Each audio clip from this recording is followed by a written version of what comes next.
देखो बालकों, आपका अध्याय तीसरा चल रहा है और तीसरा अध्याय जो है उसमें चल रहा था आपके लोकतंत्र और विविधता। लोकतंत्र और विविधता। और आपने इसमें जो है मैक्सिको ओलंपिक की कहानी जो है वो पढ़ी आपने। आपने उसमें देखा कि जो है आपके अमेरिका के जो दो धावक थे, पदक लेते समय किस प्रकार जो है आपके मानवाधिकारों और अश्वेत लोगों के साथ अमेरिका में हो रहे भेदभाव के प्रति अंतर्राष्ट्रीय समुदाय का ध्यान आकर्षित करना चाहते थे। इसके बाद में आपने देखा समानता और असमानता और विभाजन है, जिसमें आपने देखा कि जो है आपके समाज में सामाजिक जो विभाजन है वो कब बनता है। हालांकि मैंने ये भी बताया था आपके कि जो सामाजिक विभाजन है ज़्यादातर जन्म पर आधारित होता है, लेकिन कई बार कुछ ऐसी परिस्थितियां होती है जिसके कारण समाज द्वारा भी जो है विभाजन उत्पन्न कर दिया जाता है, बन जाता है। जैसे आपके रंग के आधार पर, पैसे के आधार पर, खेल के आधार पर, वंश के आधार पर, है ना, नस्ल के आधार पर, इस प्रकार के जो आपके विभाजन होते हैं। आपने ये भी देखा कि एक धर्म को मानने वाले लोग खुद को जो है एक ही समुदाय का सदस्य नहीं मानते। कब? जब उनकी जाति और पंथ अलग अलग होते हैं। उनकी जाति और पंथ अलग अलग होते हैं तो वे क्या करते हैं, अलग अलग धर्म के अनुयायी होकर के भी एक जाति के होने पर अपने आप को एक मानते हैं,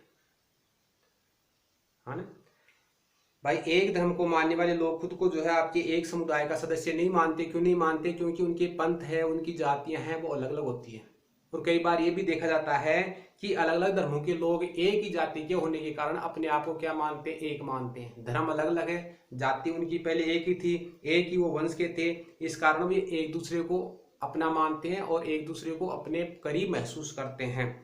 ये भी मैंने आपको बताया था। मैंने ये भी बताया था कि एक ही परिवार में अमीर और गरीब जब लोग होते हैं तो एक दूसरे के प्रति अलग अलग सोच रखते हैं, और सोच के कारण परिवार में भी क्या होता है? अंतर होता है। गरीब होता है वो अपने गरीबी के आधार पर सोच रखता है, अमीर होता है वो अमीरी के आधार पर सोच रखता है। अपने जो अमीर वर्ग के लोग हैं उनको अपने नजदीक ज्यादा पाता है। गरीब है, अपनी स्थिति वाले लोग हैं, अपने आर्थिक स्तर वाले लोग हैं, उनको अपने नजदीक ज्यादा मानता है या पाता है। तो ये स्थिति जो है आपके पाई जाती है। अब बात आती है आपकी विभिन्नताओं में सामंजस्य और टकराव की। विभिन्नताओं में सामंजस्य कैसे होता है और टकराव की स्थिति भी पाई जाती है। तो देखो, आपकी विभिन्नताएं होती है, उनमें टकराव कब होता है? जब कुछ सामाजिक अंतर कुछ सामाजिक अंतर दूसरी जो आपके विभिन्नताओं से, कुछ सामाजिक अंतर है दूसरी विभिन्नताओं से जो है आपके क्या होते हैं? ऊपर उड़ जाते हैं, बड़े हो जाते हैं, हाँ। तो जो है आपके सामाजिक अंतर उत्पन्न होता है। कब? जब कुछ सामाजिक अंतर दूसरी अनेक विभिन्नताओं से ऊपर और बड़े हो जाते हैं। जैसे आपके अमेरिका में आपने देखा था कि श्वेत और अश्वेत का एक सामाजिक विभाजन बन जाता है वहां पर। कैसे? कि अश्वेत लोग आमतौर पर गरीब है, बेघर है और भेदभाव के शिकार हैं। भेदभाव के शिकार है, इस वजह से जो है वो क्या होते हैं? आपके अपने आप को अलग मान रहे हैं। दूसरी ओर अगर ऐसी स्थिति देखें तो दूसरा उदाहरण हमारे बाहर देश में भी देख सकते हैं कि दलित समूह है वो आमतौर पर गरीब है, भूमिहीन है, और उन्हें भी जो है अक्सर जो है क्या करना पड़ता है? भेदभाव का शिकार होना पड़ता है। अब बात आती है कि सामाजिक विभाजन की स्थिति पैदा कब होती है। तो देखो, सामाजिक विभाजन की स्थिति कब पैदा होती है? सामाजिक विभाजन की स्थिति तब पैदा होती है जब एक तरह का सामाजिक अंतर है अन्य अंतरों से क्या होता है? एक तरह का सामाजिक अंतर अन्य अंतरों से ज्यादा महत्वपूर्ण बन जाता है और लोगों को यह महसूस होने लगता है कि वो दूसरे समुदाय के हैं। सामाजिक विभाजन की स्थिति कब पैदा होती है? जब एक तरह का सामाजिक अंतर अन्य दूसरे अंतरों से ज्यादा महत्वपूर्ण बन जाता है और लोगों को यह महसूस होने लगता है कि वे दूसरे समुदाय के हैं, तो इससे सामाजिक विभाजन की स्थिति उत्पन्न होती है। इससे क्या होता है? सामाजिक विभाजन की स्थिति उत्पन्न होती है। देखो जैसे अपने एक समाज में जो है आपके दो वर्ग है, जैसे भारतीय समाज में दलित है, उच्च वर्ग है। अब दलित लोग ये जब गरीब भी है, वो भूमिहीन भी है, उनको उत्पीड़न भी सहना पड़ा है, इससे उनमें ये महसूस होता है, वो ये सोचते हैं कि हम अलग समुदाय के हैं। जब उनमें ये भाव जो है आपके भाव स्थान कर जाए कि हम अलग समुदाय के हैं, तो वो अपने आप को क्या मानते हैं? अलग मानते हैं। इससे हमारे देश में सामाजिक जो है आपके अंतर उत्पन्न हो जाता है। तो इसी प्रकार जो है आपकी अमेरिका की बात करें तो अमेरिका में भी गरीब लोग जो थे, अश्वेत लोग थे, उन अश्वेत लोगों ने देखा कि वो क्या है, आपके अश्वेत लोगों ने देखा कि वो अलग है, क्योंकि सब गरीब है, बेघर है, भेदभाव के शिकार है। तो उन्होंने माना कि वो श्वेत लोगों से अलग है, और श्वेत लोगों से अलग होने के कारण उन्होंने अपने आप को अलग समुदाय के माना, और इससे क्या हो गया? श्वेत और अश्वेतों के बीच में अंतर उत्पन्न हो गया, और यही अंतर क्या करता है? वहां पर सामाजिक विभाजन की स्थिति उत्पन्न करता है।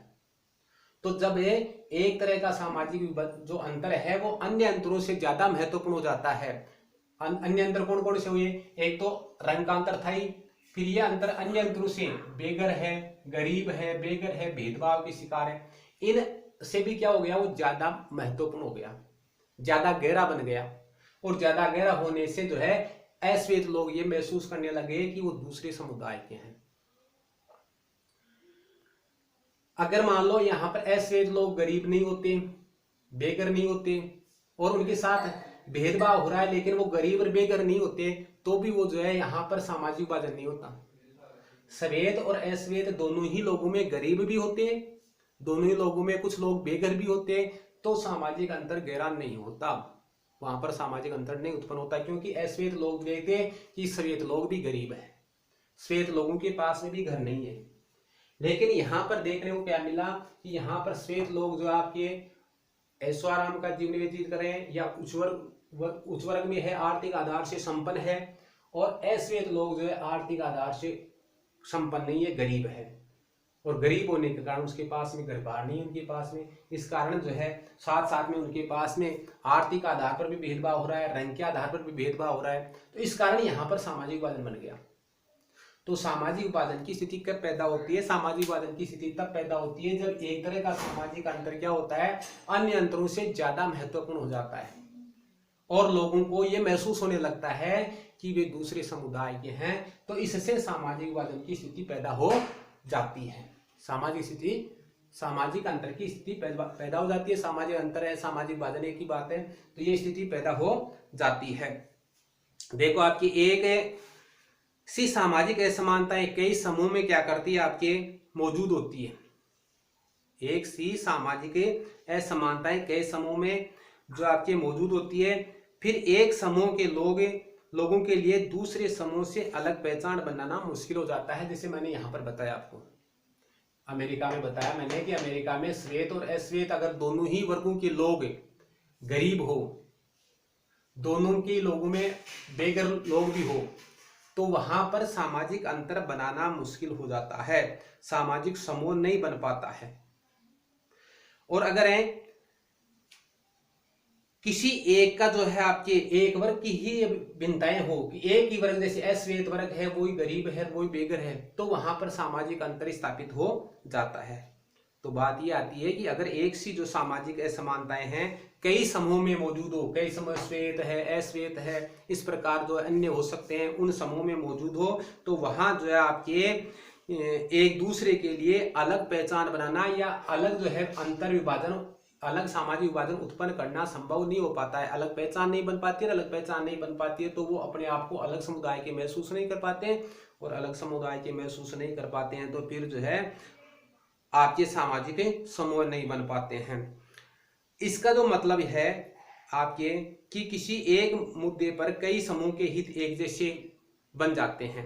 कई बार क्या होता है, किसी एक ही मुद्दे पर कई समूह के हित एक जैसे बन जाते हैं। जैसे भी बताया कि अगर श्वेत और अश्वेत श्वेत और अश्वेत दोनों में से ही कुछ लोग गरीब भी हो बेघर भी हो, तो इन गरीब और बेघर लोगों के मुद्दे एक से बन जाएंगे।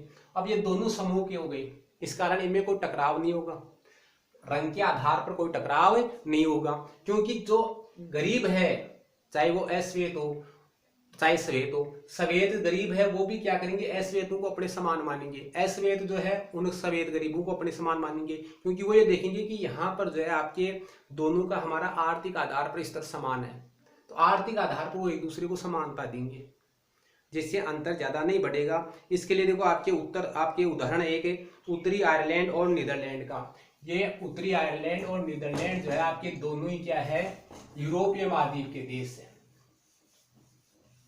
नीदरलैंड और उत्तरी आयरलैंड ये दोनों ही यूरोप महाद्वीप के देश है, और इन दोनों ही देशों में आपके सामाजिक जो विभिन्नता है उनके अलग अलग उदाहरण देखने को मिलेंगे। हालांकि दोनों में अलग अलग समुदायों के लोग रहते हैं, लेकिन एक देश नीदरलैंड में जो है आपके सभी समुदाय के लोग मिलकर के रहते हैं, उत्तरी आयरलैंड में जो है आपके ऐसा नहीं है। तो यहाँ पर दो है आपके उदाहरण है आपके उत्तरी आयरलैंड एवं नीदरलैंड।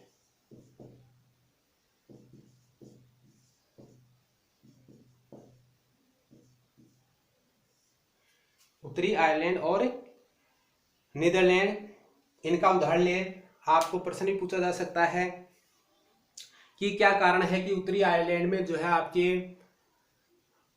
मारकाट रहती है और नीदरलैंड में जो है ऐसी स्थिति नहीं है, जबकि दोनों ही देश ईसाई बाहुल्य देश है, यानी दोनों ही देशों में ईसाई समुदाय रहता है।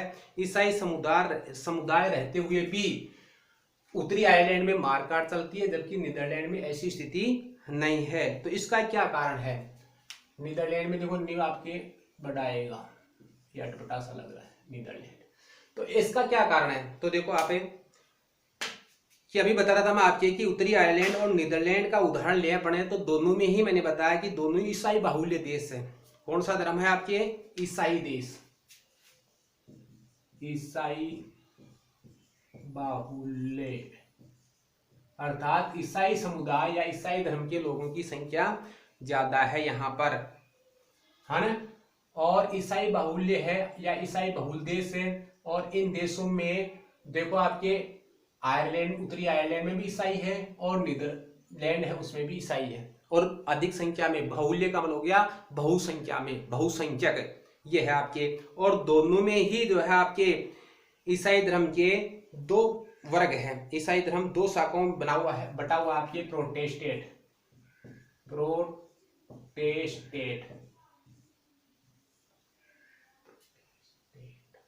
और दूसरा है आपके प्रोटेस्टेंट और दूसरा आपके कैथोलिक।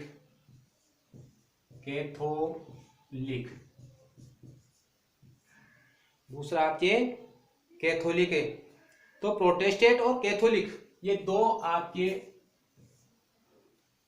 वर्ग है, किसमें, शाखाओं में बटा हुआ है, दो शाखाओं में। ईसाई धर्म जैसे बौद्ध धर्म दो शाखाओं में बटा हुआ है, हीनयान और महायान।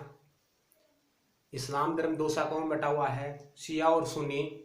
वैसे ही ईसाई धर्म भी दो शाखाओं में बटा हुआ है, आपके प्रोटेस्टेंट और कैथोलिक। तो इन दोनों ही वर्गों के लोग आपके आयरलैंड में भी रहते हैं और नीदरलैंड में भी रहते हैं, उत्तरी आयरलैंड में भी रहते हैं और नीदरलैंड में भी, ये दोनों ही वर्गों के लोग रहते हैं। कौन से, प्रोटेस्टेंट और कैथोलिक, दोनों ही ईसाई धर्म के हैं। ईसाई धर्म के दो समुदाय है, ईसाई धर्म दो भागों में बटा हुआ है, दो शाखाओं में बटा हुआ है, ये दो शाखाएं हैं। इसका मतलब एक धर्म के लोग हैं दोनों, है ना, तो एक ही धर्म को मानते हैं। लेकिन यहां पर देखो उत्तरी आयरलैंड में वर्ग और धर्म के बीच गहरी समानता है। उत्तरी आयरलैंड में वर्ग यानी प्रोटेस्टेंट या कैथोलिक, इनमें से वर्ग और धर्म के बीच में गहरी समानता है। वर्ग तो किसके है, गरीबी और अमीरी के आधार पर, और धर्म आ गया आपके ईसाई, प्रोटेस्टेंट या कैथोलिक में से एक वर्ग हो गया। तो इनमें जो है आपके गहरी समानता है, और वहां का जो है आपके कैथोलिक समुदाय गरीब है। उत्तरी आयरलैंड की बात करें तो यहां पर ये कैथोलिक समाज है, ये क्या है, गरीब है, ये अमीर है या संपन्न है, इनसे कैथोलिकों से। तो तो उत्तरी आयरलैंड में आपके कैथोलिक गरीब है और प्रोटेस्टेंट संपन्न है। तो ये वर्ग हो गया गरीबी के आधार पर, गरीब की आपके धन के आधार पर, आर्थिक आधार पर कह सकते हैं कि आर्थिक आधार पर ये गरीब है, ये अमीर है। तो आर्थिक आधार पर ये वर्ग बन गए, दो वर्ग बन गए आर्थिक आधार पर, एक संपन्न और एक गरीब वर्ग हो गया। और धर्म के अंदर कैथोलिक गरीब है और प्रोटेस्टेंट अमीर है। इसका परिणाम ये हुआ कि ये वर्ग बनने से कैथोलिक लोग ये सोचते हैं कि वो अलग समुदाय के हैं, वो अलग समुदाय के हैं, और अलग समुदाय के होने के कारण ये क्या चाहते हैं, आपके अपने गरीबी से मुक्ति चाहते हैं, अपने से जो भेदभाव हो रहा है उसको से छुटकारा चाहते हैं। और इस कारण इन दोनों वर्गों के बीच में तनाव रहता है, और तनाव का परिणाम ये होता है कि यहाँ पर मारकाट चलती रहती है, संघर्ष होते हैं। संघर्ष में आप जानते हैं नरसंहार होता है, मारपीट होती है, मारकाट होती है। तो ऐसा जो है आपके उत्तरी आयरलैंड में होता है। तो यहां देखो आपके लंबे समय से इस कैथोलिक वर्ग के साथ गरीब होने के कारण भेदभाव हुआ है, गरीबी के कारण भेदभाव हुआ है, इसने ये वंचित रहा है, और इस कारण यहाँ पर जो है आपके दोनों समुदायों के बीच में तनाव उत्पन्न है, या तनाव की स्थिति है, और तनाव के कारण जो आपकी मारकाट चलती रहती है। जबकि नीदरलैंड की बात करें तो नीदरलैंड में धर्म और वर्ग के बीच में भेद नहीं है। धर्म और वर्ग के बीच में भेद कैसे नहीं है, ये नीदरलैंड में भी देखो आपके ईसाई समुदाय, आपके ईसाई है, ईसाई बहुल है, आपके बहुल लिख देता हूं मैं इसको, बहुल है। ये प्रोटेस्टेंट भी है वहां पर, और ये आपके कैथोलिक भी वहां पर है, कैथोलिक समुदाय भी है वहां पर। कहां पर है? नीदरलैंड में। ये दोनों समुदाय वहां पर है, लेकिन यहां पर इन दोनों में वर्ग और धर्म में जो है आपकी गहरी समानता नहीं है। क्यों नहीं है? क्योंकि आपके इनमें भी अमीर और गरीब दोनों है, अमीर भी है और गरीब भी है, और इनमें भी आपके अमीर भी है और गरीब भी है। इस वजह से इनके बीच में विभाजन नहीं हो पा रहा, क्योंकि ये जो आपकी कैथोलिक वर्ग है वो अपने आप को प्रोटेस्टेंटों से अलग समुदाय महसूस नहीं कर रहा। क्यों नहीं कर रहा? क्योंकि इसमें भी जो है अमीर लोग हैं, वो अपने को दूसरे प्रोटेस्टेंट समुदाय के अमीरों के बराबर मानते हैं। गरीब है वो इन गरीबों के बराबर। तो इसी में विभाजन नहीं हो रहा और भेदभाव नहीं हो रहा इनके साथ। भेदभाव इसलिए नहीं हो रहा है क्योंकि कैथोलिक भी जो है अमीर है, प्रोटेस्टेंट अमीर है तो कैथोलिक भी अमीर है, प्रोटेस्टेंट गरीब है तो कैथोलिक भी गरीब है। तो गरीबी और अमीरी दोनों मिलती है, यानी कुछ लोग जो है आपके अमीर है तो बाकी के गरीब है, यहाँ पर भी कुछ अमीर है तो बाकी के गरीब है। इस प्रकार इनमें विभाजन नहीं हो पाया। तो यहाँ पर जो है आपके नीदरलैंड में इस प्रकार की मारकाट नहीं होती है, झगड़ा नहीं होता है, ये शांति से रहते हैं। यहाँ पर शांति है, ये लोग क्या करते हैं? शांति से रहते हैं, यहाँ पर शांति की स्थिति है। तो इस प्रकार वर्ग और जो आपके जब धर्म में जो आपके क्या हो जाता है आपके कि दोनों में समानता स्थापित हो जाती है, तो वर्ग और धर्म में जब समानता स्थापित हो जाती है, ये समानता गहरी हो जाती है, तो वहां पर जो आपके सामुदायिक या सामाजिक वर्ग उत्पन्न हो जाते हैं, वहां पर मारकाट भी होती है, वहां पर संघर्ष भी होते हैं, वहां पर गृह युद्ध की स्थिति भी बन जाती है।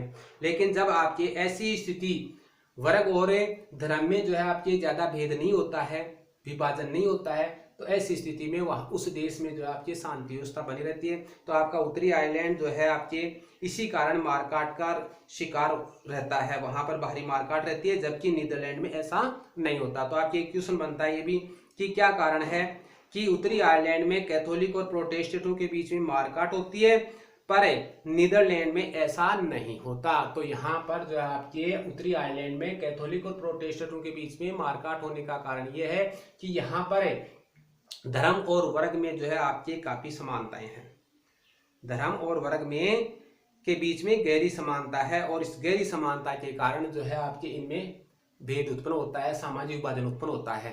कैथोलिक अपने आप को दूसरे समुदाय के मानते हैं, इस वजह से यहाँ पर मारकाट, जबकि यहाँ पर जो है आपके नीदरलैंड में ऐसा नहीं हो रहा है, मारकाट नहीं हो रही है। क्यों नहीं हो रही है? क्योंकि नीदरलैंड में जो आपके धर्म और वर्ग में गहरी समानता नहीं है, और गहरी समानता नहीं होने से कैथोलिक अपने आप को दूसरे वर्ग के या दूसरे समुदाय के नहीं मानते।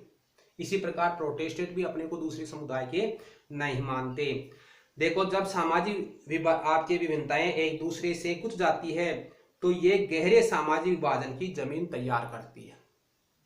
जब सामाजिक विभिन्नताएं एक दूसरे से ज्यादा गुथ जाती है, गहरी हो जाती है, जैसे यहाँ पर गुथ गई, गरीबी और धर्म गुथ गया, तो इससे क्या होता है, आपके सामाजिक विभाजन की पृष्ठभूमि तैयार हो जाती है, जमीन तैयार होने लग जाती है। और जहां सामाजिक विभिन्नताएं एक साथ कई रूप ले लेती है, कई रूपों में विद्यमान होती है, कई समूह में विद्यमान होती है, तो वहां पर उन्हें संभालना अपेक्षाकृत आसान होता है। जैसे यहाँ पर सामाजिक विभिन्नताएं जो है आपके दोनों वर्गों में है, और दोनों वर्गों में है, तो यहाँ पर संभालना आसान है, यहाँ पर शांति व्यवस्था है, यहाँ पर गहरी उलझी हुई है। और इस प्रकार गहरी गुत्थी हुई होने के कारण, उलझी हुई होने के कारण यहाँ पर सामाजिक विभाजन उत्पन्न हो गया, और इसको संभालना मुश्किल है आपके उत्तरी आयरलैंड की सरकार के लिए, जबकि यहाँ पर जो है संभालना आसान है। क्यों? क्योंकि इनके बीच में गहरी जो है आपके समानताएं उलझी हुई नहीं है। तो ये आपके अंतर है यहाँ पर। आज अधिकतर देखो आपके समाजों की बात करें तो आज दुनिया में कई जो समाज है, ज्यादातर समाज कई किस्म के विभाजन वाले हैं। क्यों है? क्योंकि हर समाज में विभिन्न जातियों के, विभिन्न धर्मों के, विभिन्न वर्गों के लोग जो है आपके निवास करते हैं। भारत की बात करें तो भारत में देखो आपकी ये विविधता केंद्रीय जो आपके राष्ट्रीय स्तर पर तो पाई जाती है, प्रांतीय स्तर पर भी पाई जाती है, और प्रांतीय स्तर पर भी ये विविधता पाई जाती है। तो चाहे यहाँ पर ये नहीं है कि भारत एक बड़ा देश है इसलिए उसमें विविधता पाई जाती है, तो केवल बड़े देशों में विविधता होती है। देश चाहे बड़ा हो चाहे छोटा हो उसका कोई फर्क नहीं पड़ता है, हाँ ना। विविधताएं जो आपके सभी देशों में होती है, देश का फर्क नहीं पड़ता है, देश बड़ा भी हो सकता है छोटा भी हो सकता है। तो विविधताएं आज दुनिया के सब देशों में, आपने छोटा देश देखा था आपके बेल्जियम, तो बेल्जियम में भी जो है आपकी विविधताएं थी, बेल्जियम देखा था, बेल्जियम में भी विविधताएं थी। तो जब वहां पर भी देखो आपके बेल्जियम में अनेक समुदाय थे और समुदायों से विविधताएं थी। तो जर्मनी हो, स्वीडन हो, ये पहले आपके देश थे, छोटे देश हैं, लेकिन ये समरूप समाज वाले थे। कैसे समाज वाले थे? समरूप समाज वाले थे। यहाँ पर समरूप समाज आता है आपके, ये समरूप समाज वाले देश है आपके।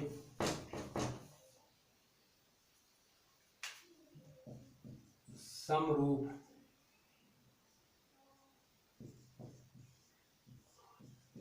समाज,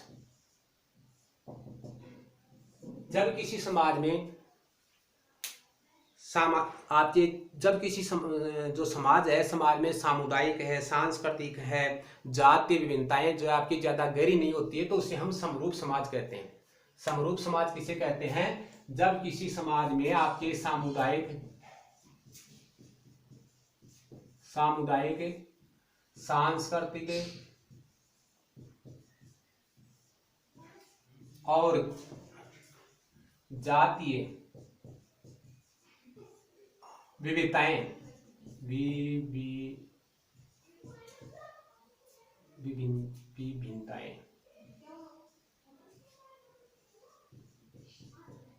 विभिन्नताएं ज्यादा गहरी नहीं होती है, तो उसे हम क्या कहते हैं? समरूप समाज कहते हैं। क्या कहते हैं? समरूप समाज। तो आपके जर्मनी है, स्वीडन है, ये समरूप समाज थे, यानी कि यहाँ पर जो आपके सामुदायिक, सांस्कृतिक और जातीय विभिन्नताएं जो आपके ज्यादा गहरी नहीं थी, लेकिन दुनिया के दूसरे हिस्सों से लोग आकर के इन देशों में रहने लगे। कौन कौन से देशों में? आपके जर्मनी और स्वीडन में,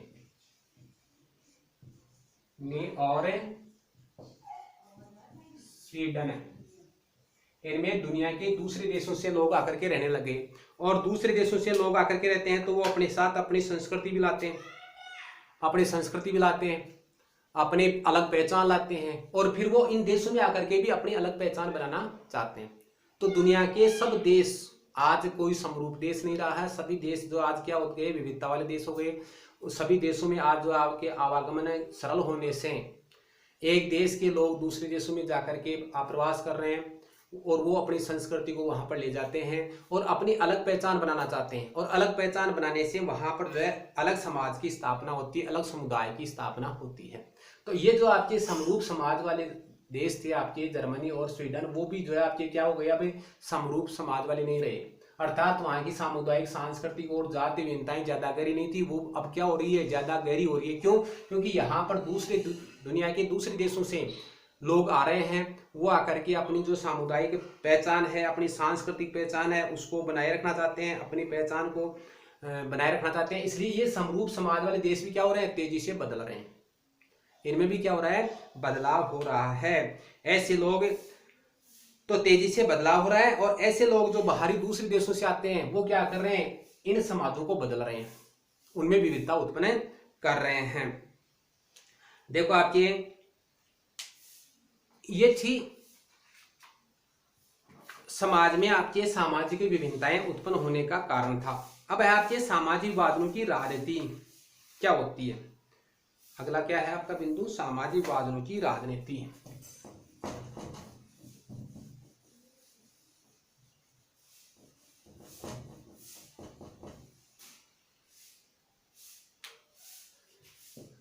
सामाजिक विभाजनों की राजनीति।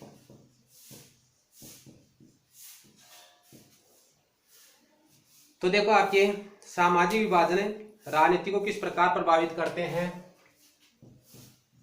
सामाजिक विभाजन ना, सामाजिक विभाजन राजनीति को किस प्रकार प्रभावित करते हैं। सामाजिक विभाजन राजनीति को प्रभावित करते हैं।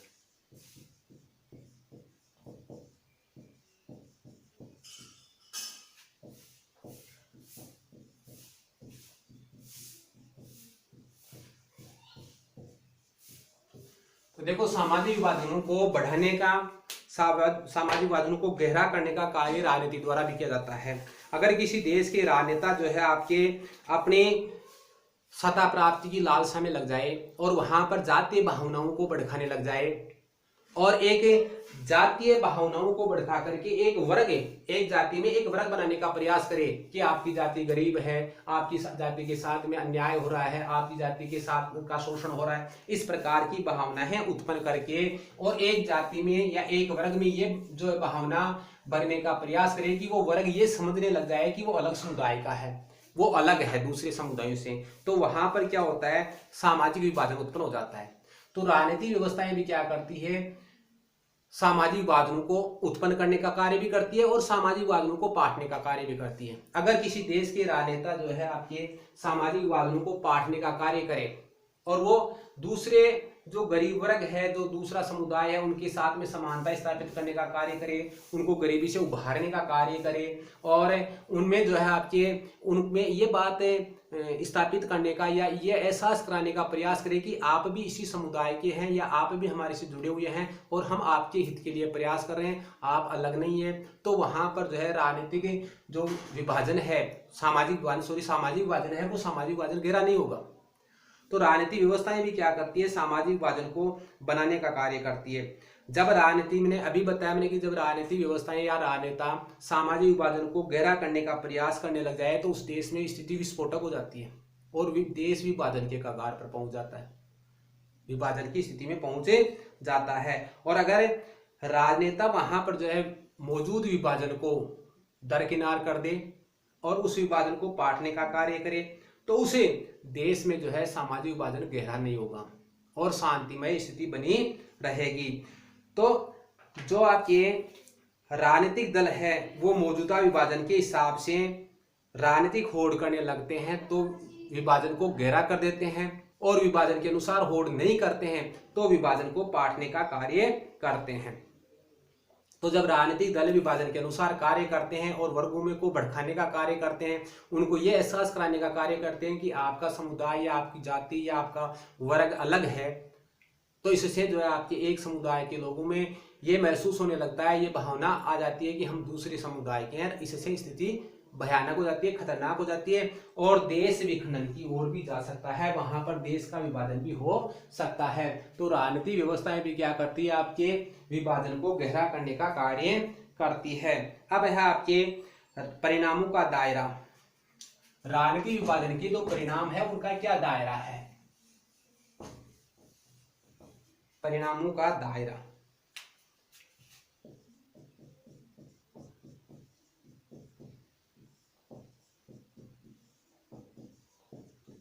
राजनीतिक विभाजन के क्या परिणाम है, उनके परिणामों का क्या दायरा है। तो आपने उत्तरी आयरलैंड की का जो उदाहरण है उस उदाहरण को अभी देखा था आपने, उसी का उदाहरण दोबारा लेते हैं अपने, और ये उदाहरण लेकर के हम देखते हैं, उसका जिक्र करते हैं कि उत्तरी आयरलैंड मैंने बताया था यूरोप महाद्वीप का देश है, ये आपके ग्रेट ब्रिटेन का हिस्सा था।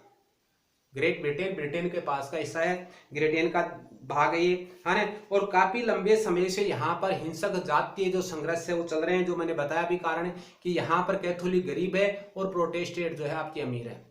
और इस प्रकार धर्म और वर्ग के बीच में यहाँ पर क्या है आपकी समानता है, समानता होने से यहाँ पर हिंसा होती है। तो ये क्षेत्र जो है आपके लंबे समय से, कौन सा क्षेत्र है, उत्तरी आयरलैंड, जो अभी बताया था आपने, उत्तरी आयरलैंड।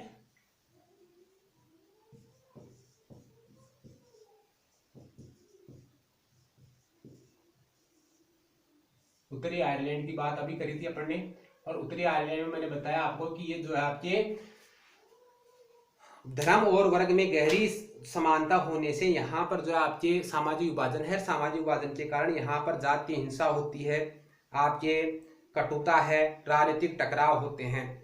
यहाँ की आबादी मैंने बताया था कि मुख्य रूप से ईसाई बाहुल्य देश है ये, और ईसाई समुदाय दो वर्गों में बटा हुआ है, प्रोटेस्टेंट और कैथोलिक, है ना। और दोनों प्रमुखों में, दोनों ही जो है आपके पंथों में क्या है आपके टकराव है। अब यहाँ पर दोनों पंथों की बात करें तो यहाँ पर 53% क्या दिक्कत है, यहाँ पर 53% जो है आपके प्रोटेस्टेंट है,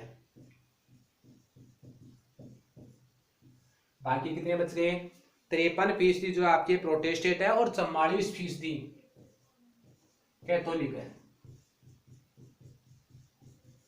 शेष कितना रह गया, शेष अन्य है, अन्य वर्ग है जो या तो बाहरी दूसरे देशों से आकर के रहे, या धर्म परिवर्तन कर लिया, या दूसरे देशों से आकर के रहने लगे। तो इस प्रकार आपके, क्योंकि अभी मैंने बताया था कि प्रत्येक समाज क्या हो रहा है आपके वर्तमान में, प्रत्येक समाज जो आपके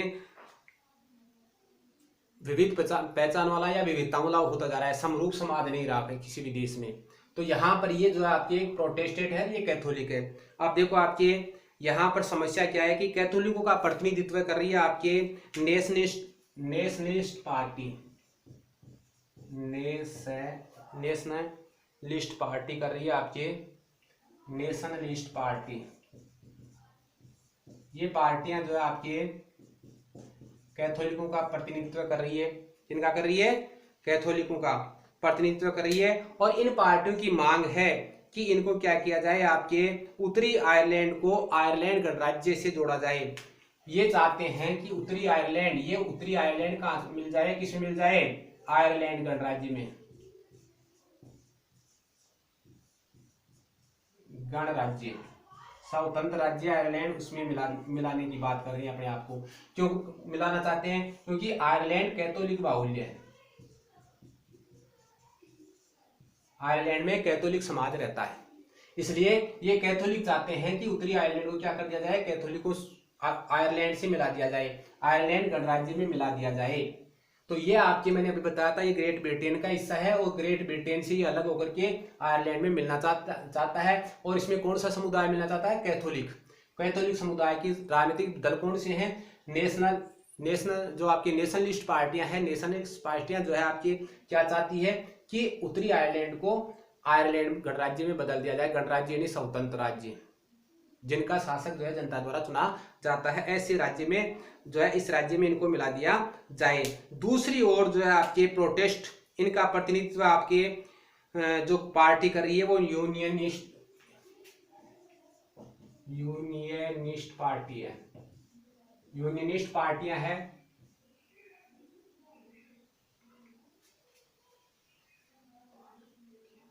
पार्टी में पार्टी आएगा, पार्टियां, यूनियनिस्ट पार्टियां जो आपके नेतृत्व कर रही है किनका, प्रोटेस्टेंटों का। और ये पार्टी, इस पार्टी के जो सदस्य हैं, यूनियनिस्ट पार्टी के जो सदस्य हैं, वो चाहते हैं कि उत्तरी आयरलैंड जो है ब्रिटेन का हिस्सा रहे, वो उसको ब्रिटेन में ही बनाए रखना चाहते हैं। क्यों, क्योंकि ब्रिटेन मुख्य रूप से किनका देश है, प्रोटेस्टेंटों का देश है। तो इस आधार पर दोनों राजनीतिक दल है वो अलग अलग मांग कर रहे हैं। ये तो जो आपकी यूनियनिस्ट पार्टी है जो प्रोटेस्टेंट वर्ग का या पंथ का प्रतिनिधित्व कर रही है, वो चाहते हैं कि उत्तरी आयरलैंड किस में रहना चाहिए, ब्रिटेन में रहना चाहिए। ब्रिटेन में प्रोटेस्टेंट बाहुल्य है इसलिए ब्रिटेन में रखना चाहते हैं। और ये जो आपके कैथोलिक है उनकी पार्टी जो आपके नेशनलिस्ट पार्टी ये चाहती है कि उत्तरी आयरलैंड को आयरलैंड गणराज्य में मिला दिया जाए। इस मांग के आधार पर दोनों में टकराव होता है, हिंसक घटनाएं होती है और इन घटनाओं में आपके सैकड़ों सुरक्षा बल है, लोग है, ये मारे गए हैं।